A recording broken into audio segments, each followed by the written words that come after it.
we're here with Olivier Richaud, who is the winemaker at Château Beychevelle. We would like to taste a little bit of the vintage 2010. Can you tell us a little bit about the vintage? Yeah, nice to have you here. Maybe as you heard before coming here, we were quite lucky for this 2010 vintage because we had very nice weather condition. The climate was very fantastic.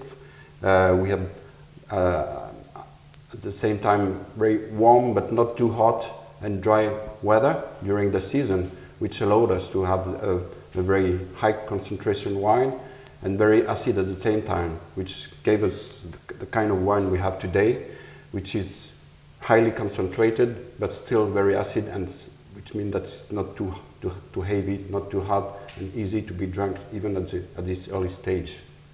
And if you compare vintage 2010 to 2009, what are the differences in style? I would say that 2009, even with all what we said last year, is still very good wine, but compared to 2010, would be the small brother of 2010, because on 2010 you have more potential and more concentration on the main parameter of the wines: alcohol, color, tannins, and acidity. But all this is well balanced to give the wine that is even now very pleasant to be tasted. Is there a great difference among the grape varieties used in 2010 and 2009?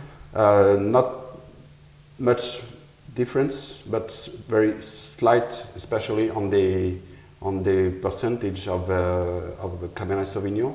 On the 2010 you have 44% Cabernet Sauvignon, 38% Merlot, 5% Cabernet Franc, and 3% Petit Verdot.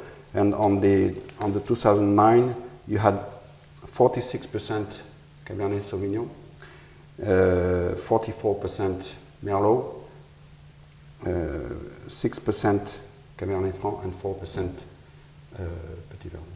Okay. So the difference are not big, but the result and in the blend is really easy to taste. So you would say that vintage 2010 is more a wine to save and to drink at a Yeah. later stage than 2009? 2009 was already a wine that had a very high potential for being kept and saved in your cellar. But 2010 is even more. That's big vintage. Big vintage. We also have noticed a very nice label on the bottles with the ship and everything. Could you tell us a little bit about the story of the label and the story of the chateau? Sure. Yes, label is really part of the history. Is really a very important element of the wines, and especially in China, Chinese people love the wine not only because they like the wine itself, but they like the label because of all the symbols it brings for them.